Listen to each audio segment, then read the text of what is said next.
ختم نبوت کانفرنس گزشتہ سال بھی ہوئی اور اس سال بھی انعقاد پذیر ہے۔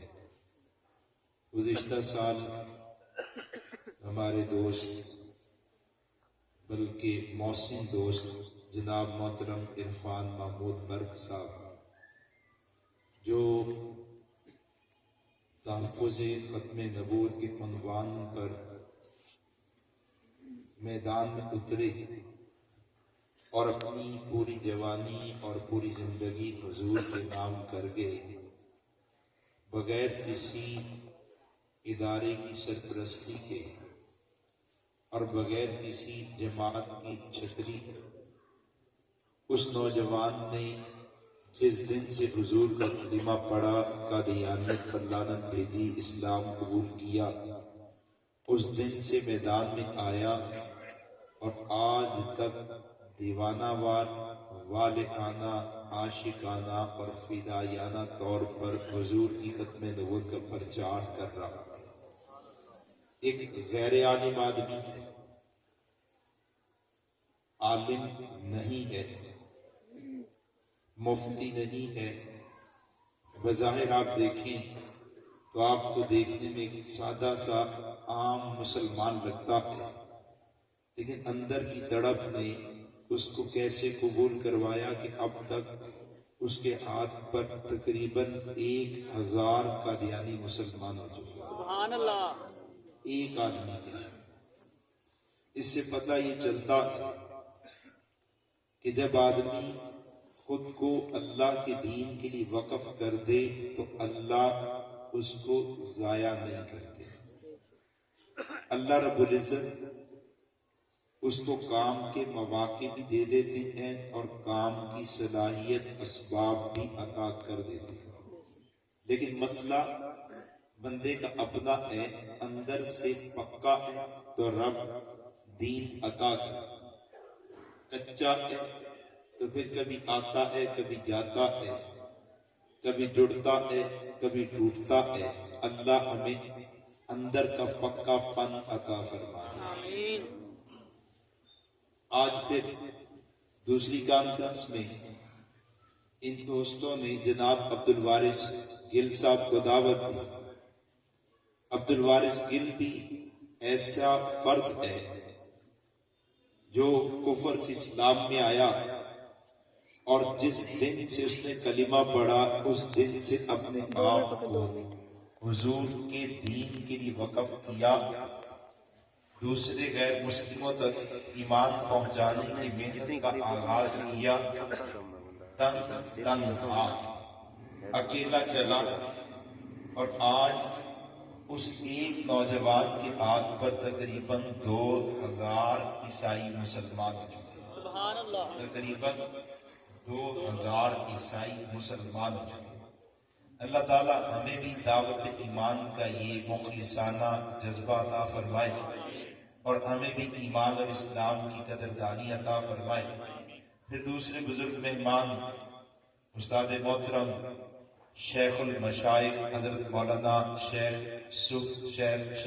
مفتی محمد حسن صاحب دامت العلوم کو آپ نے سنا کہ جن کے بارے میں معروف مبلغ حضرت مولانا طارق جمیل صاحب جو ایک معتدل مزاج والے انسان ہیں، ہر ایک کے لیے، ہر مسلک، ہر جماعت کے لیے، جو بھی مسلک، جو بھی جماعت دارہ ایمان میں ہے، ہر ایک کے لیے بازو پھیلانے والے ہیں، محبتیں لٹانے والے ہیں، اتحاد محبت کی دعوت دینے والے ہیں۔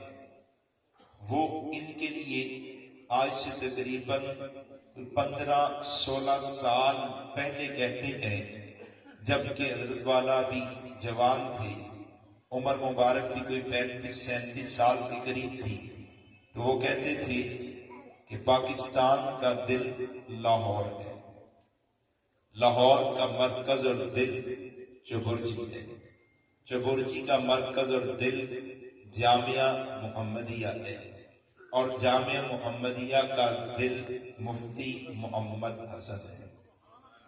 میں نے ایک بار حضرت والا کو بڑے غور سے دیکھا، جائزہ لیا کہ حضور کے اخلاق جن کی دعوت آپ نے عملاً صحابہ کو دی، اپنے کردار سے جن اخلاق صحابہ میں اتارے، وہ اخلاق مفتی حسن صاحب میں کتنے ہیں؟ تو جنہیں صوفیاء اور علماء اخلاق حسنہ رذیلہ کہتے ہیں، ایک ایک خلق کو لایا تو غیر جانبدار ہو کے بیٹھ کے دیکھتا رہا، سوچتا رہا، تو ہر ایک خلق میں حضور علیہ السلام کا نمونہ پایا، حضور کا متبع پایا۔ سبحان اللہ۔ ان کا بیان بھی آپ نے سن لیا۔ اب اس کے بعد نعت بھی ہوئی، اور پھر میرے بیان سے پہلے ہی مختصر سے وقت میں مولانا سفیان غوری صاحب نے سارا نچوڑ آپ کے سامنے بیان کر دیا، نقابت میں خطابت آپ کے سامنے پیش کر دی، اور میرے لیے کچھ چھوڑا ہی نہیں۔ اب میں آپ کے سامنے کیا بات کروں؟ اور پھر مجھے آ کے کان میں کہا، مجمع کو گرما دیا۔ مجمع کو کیا کیا؟ یہ نقیب کا آنے والے مہمان پر احسان ہوتا ہے، اتنے یخ موسم میں بدن کے اندر جذبات میں حرارت پیدا کر دے، تو یہ اس کا احسان ہوتا ہے۔ انہوں نے مجھ پر احسان کیا، لیکن مجھے مشکل میں ڈال دیا۔ اب جب ان کی گفتگو کے بعد میں بات کروں گا تو آپ کے لیے تو سادہ سی بات تھی، ان کے لیے ہمیں کھڑا کر دیا۔ ویسے تو مجھے بڑا بوجھ محسوس ہوا، آپ تو کھڑے ہو گئے، مجھ سے تو کھڑا بھی نہیں ہوا گیا، اتنا شرمندہ ہوا میں بہت شرمندہ ہوا، روکنا چاہتا تھا لیکن وہ اپنی بات کہہ گئے۔ تو بہرحال انہوں نے عزت دی، آپ نے محبت دی، عزت دی، میں اس پر آپ کا شکریہ ادا کرتا ہوں کہ اللہ آپ کو حقیقی عزت عطا فرما دے۔ جب آپ کسی کو عزت دیتے ہیں تو اللہ آپ کو عزت دیتے ہیں، جب آپ کسی کو خوشی دیتے ہیں تو اللہ آپ کو خوشی دیتے ہیں، جب آپ کسی کو مال دیتے ہیں تو اللہ آپ کو مال دیتے ہیں۔ اللہ کی سنت ہے کہ اللہ کا بندہ جو چیز تقسیم کرتا ہے اللہ وہ اس کے لیے زیادہ کرتا ہے۔ مال تقسیم کرنے والا ہے تو مال زیادہ ہوتا ہے، خوشیاں بانٹنے والا ہے تو خوشیاں زیادہ ہوتی ہیں، علم عمل دین بانٹنے والا ہے تو علم عمل دین زیادہ ہو جاتا ہے۔ اللہ آپ کی عزتوں میں اضافہ فرما دے۔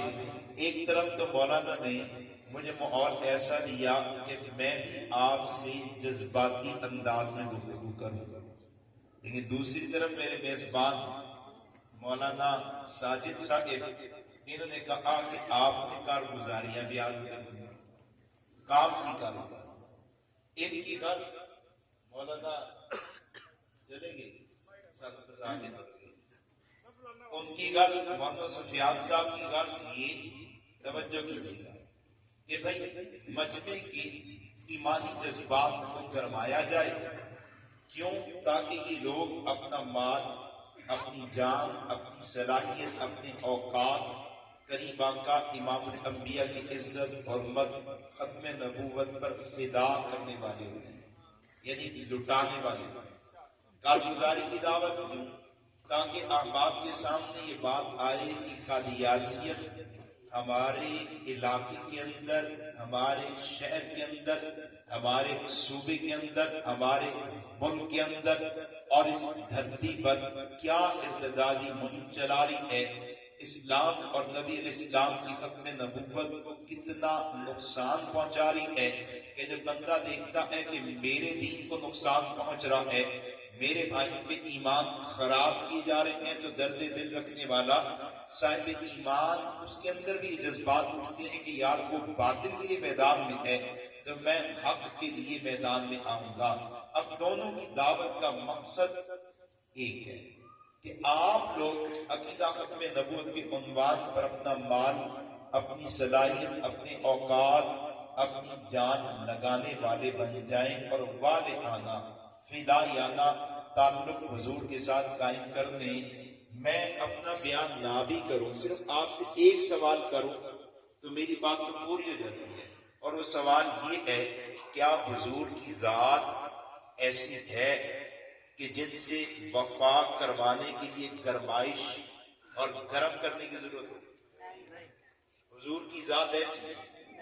بھئی ایک ماں اس محلے میں جتنے لوگ، اس پیچھے محلے میں جتنے لوگ، دائیں بائیں کے محلوں میں جتنے لوگ ہیں، اس سارے لوگ اپنی ماں کی عزت کی دفاع کے لیے خود سے تیار ہے. کوئی تنظیم تحریک شاد باغ میں، بھگت پورا میں، جناب آس پاس کے علاقے، بلکہ پورے آپ کے ضلع لاہور میں کوئی ایک تنظیم ایسی نہیں ہے جس کا مشن، کاز، نظریہ، سوچ یہ ہو کہ اپنے لاہوریوں کو، لاہور والوں کو، جوانوں کو بیدار کرنا ہے کہ جوانوں اپنی ماں کی عزتوں کا دفاع کرو. کوئی تنظیم نہیں ہے. ہر جوان اپنی ماں کی عزت پر پہرا دیتا ہے. کوئی ایک تنظیم نہیں ہے جس کا مشن، نظریہ، سوچ کہ یہاں کے رہنے والوں کو بیدار کرنا ہے، ابھارنا ہے، جذبات بنانے ہیں تاکہ وہ اپنی بہن، بیٹی، بیوی کی عزت کا دفاع کرے. ہم نے ان کو جھنجھوڑنا تاکہ اپنے مال، جائیداد، گھر بار، زمین، اپنے کاروبار، دکان کی حفاظت کا انتظام کریں. ہم از خود ماں کو جانتے ہیں تو ماں کی عزت کا دفاع کرتے ہیں. ہم خود سے بیٹی کی حیثیت جانتے ہیں، بیٹی کا دفاع کرتے ہیں. ہم خود سے بہن کا مقام جانتے ہیں، بہن کی عزت کا دفاع کرتے ہیں. گھر بار کی حیثیت معلوم ہے، جائیداد، کاروبار کو جانتے ہیں، اہمیت جانتے ہیں، اپنے کاروبار پر وقت بھی دے رہے ہیں، حفاظت بھی کر رہے ہیں، گھر کی بھی حفاظت ہے. ان کو پہچان ہے.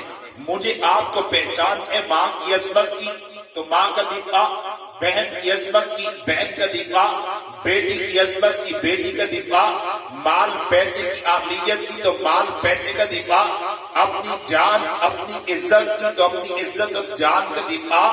اپنی پہچان ہے، اپنے تعلق والوں کی پہچان ہے تو ہمیں بیدار کرنے کی ضرورت ہی کوئی نہیں. ہم تو بڑے غیرت مند لوگ ہیں بھائی، اس میدان میں بڑے غیرت مند. میں کالج پڑھتا تھا تو ساتھ کرکٹ بھی کھیلتا تھا. میں نے محلہ لیول میں دوستوں یاروں کی ٹیم میں بھی تھا، کلب میں بھی تھا. تو ایک دن ہمارا کسی اور محلے کی ٹیم کے ساتھ میچ. میں اپنے ایک دوست کے گھر آیا، دروازہ بجایا، وہ باہر نہیں آیا. پھر بجایا، نہیں آیا. پھر بجایا تو وہ آیا، تاخیر ہو گئی. میں نے 3 بار دروازہ، 4 بار دروازہ بجایا تب آیا. جیسے وہ آیا تو میں نے اسے بہن کی ایک گالی دی. بہن کی گالی دی. وہ ایک دم چپ کر کے کھڑا ہو گیا.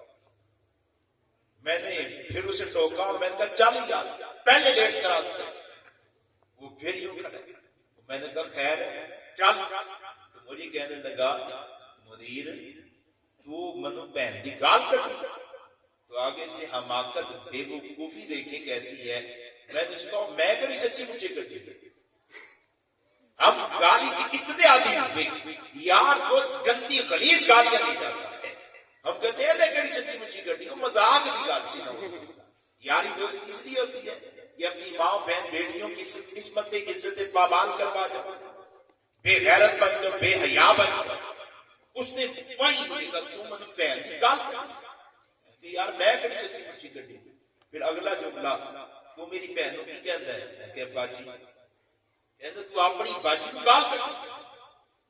مجھے حیا آئی، شرم آئی اور میں نے نیت کی کہ آج کے بعد اپنا پرایا کسی کو گالی نہیں دینی. اور اللہ کا فضل ہے اس دن سے آج تک 24 سال میں میری زبان سے پھر کوئی گالی نہیں.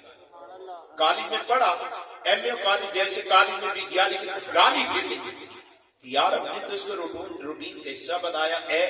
غیرت مند بندہ تھا، زبان دوست استعمال ہوئی ویسے ہی عرف میں گالی چلتی ہے، میں نکال گیا لیکن غیرت نہیں.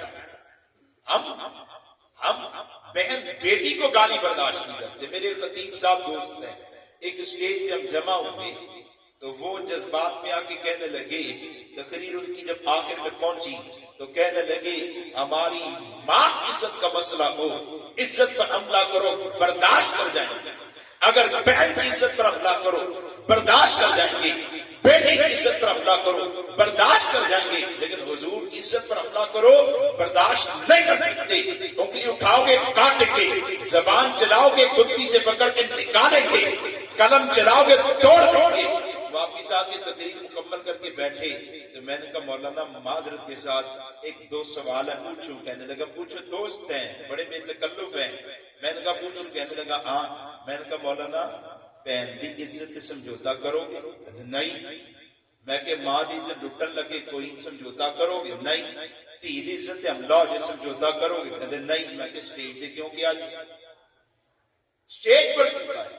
وہ تو حضور کی عزت کی اہمیت بتانے کے لیے. میں نے کہا نہ ہم حضور کے ماننے والے ہیں تو حضور کی پوری بات مانتے ہیں. سرکار نے فرمایا میں غیرت مند, میرا رب غیرت مند, تو پھر سرکار کی امت بے غیرت کیسے ہو سکتی ہے؟ ہم بے غیرت کیسے ہو سکتے ہیں؟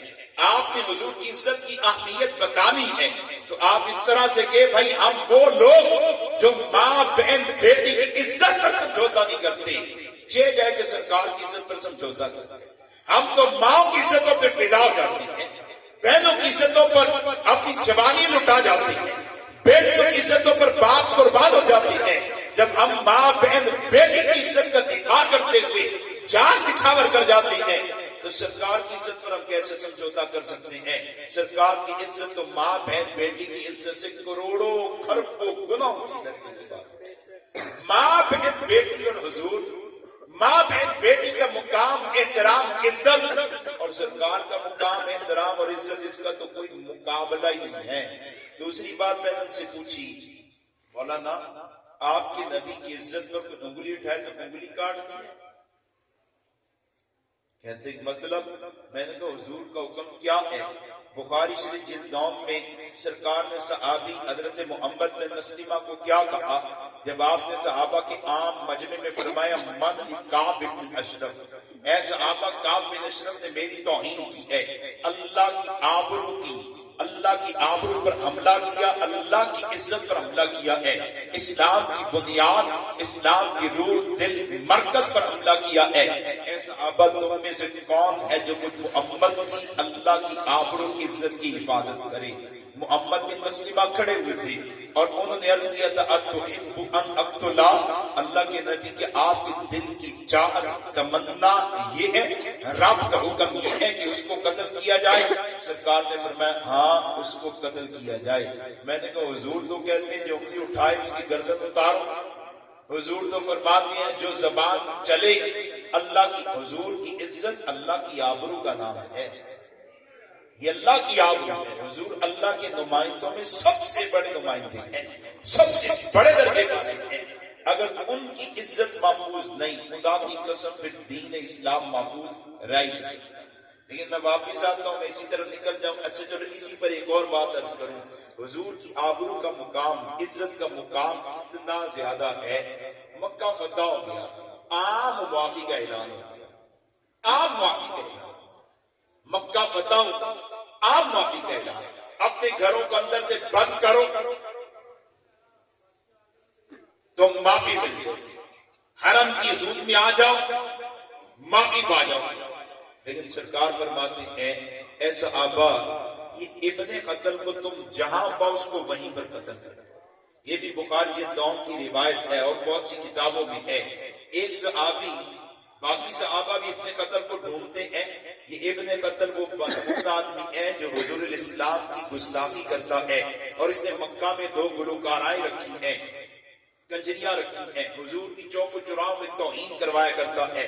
آج مکہ فتح ہوا تو سرکار فرماتے ابن قتل کو جہاں پاؤ قتل کر دو. صحابہ تلاش کرتے ابن قتل ہے کہاں پہ. ایک صحابی کو ملا, وہ حضور کے پاس آیا, بخاری کی روایت ہے, وہ آگے کہتا اے ابن قتل متعلق باستار الکعبہ, اللہ کے نبی ابن قتل مل گیا اور کعبے کے پردے میں لپٹا گیا, کعبے کے پردے کو تھامے ہوئے ہیں, وہاں بنا لیے ہوئے ہیں.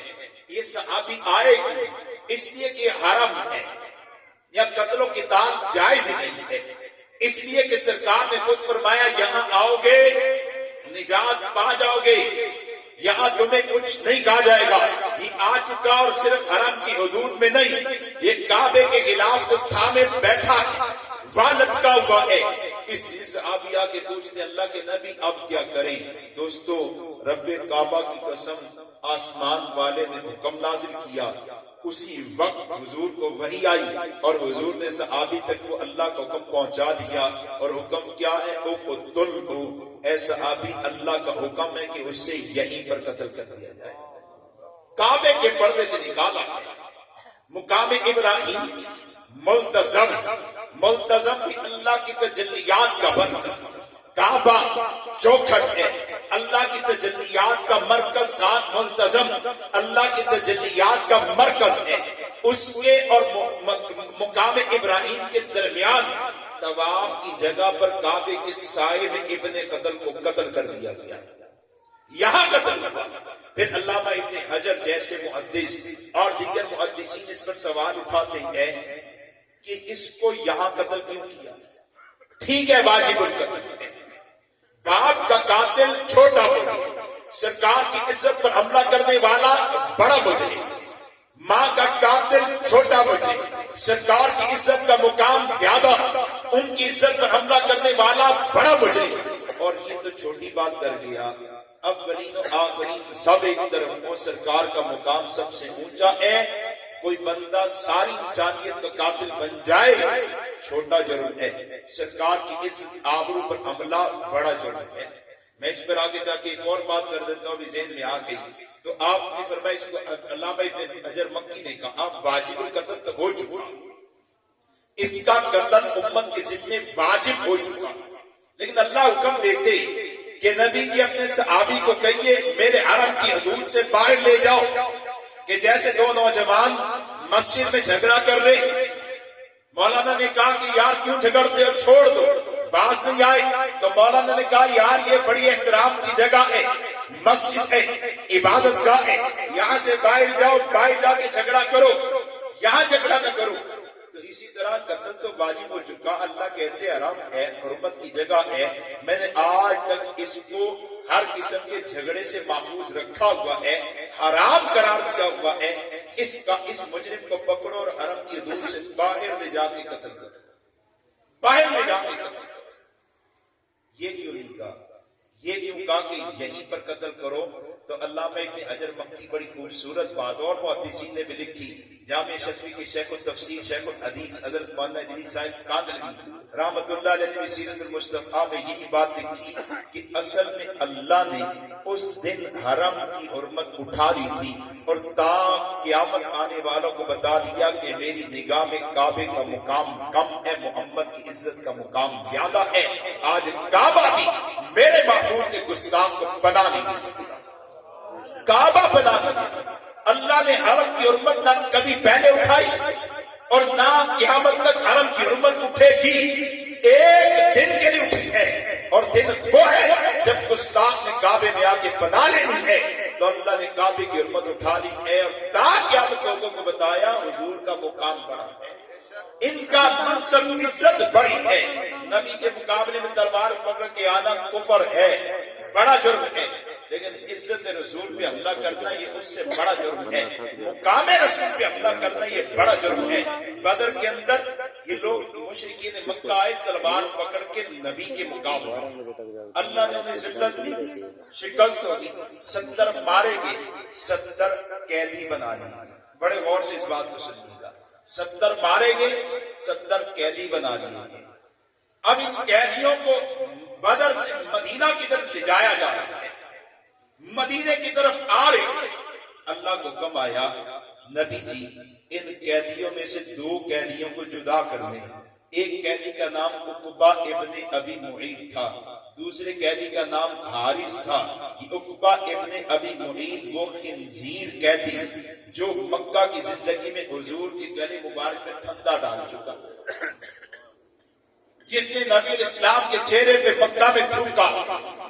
یہ وہ خنزیر کافر جس نے نبی الاسلام کی کمر مبارک پر حالت سجدے میں اونٹ کی اوجھی لا کے رکھی ہے. یہ توہین میں آگے بڑھنے والا اور دوسرا حارث توہین میں آگے بڑھنے والا.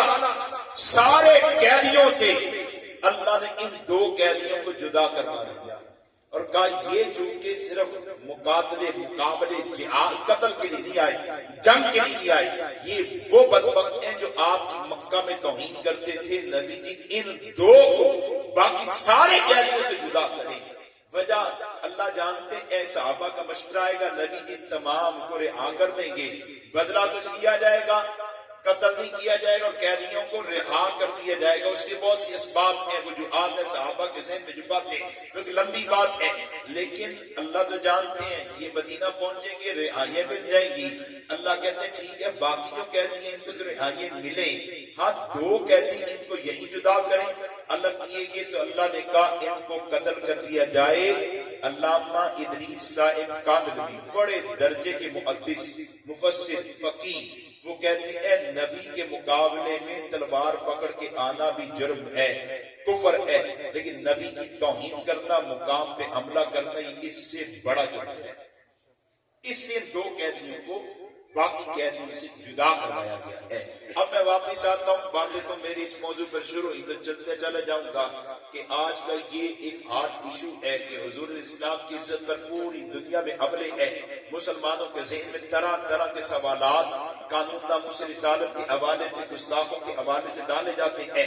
تو برحال آپ کی ماں بہن بیٹی کی عزت کے دفاع کے لیے کوئی تنظیم نہیں ہے، کوئی تحریک نہیں ہے، کوئی جلسہ نہیں ہے، کوئی ریلی نہیں ہے، کوئی کانفرنس نہیں ہے، کوئی تربیتی کورس نہیں ہے۔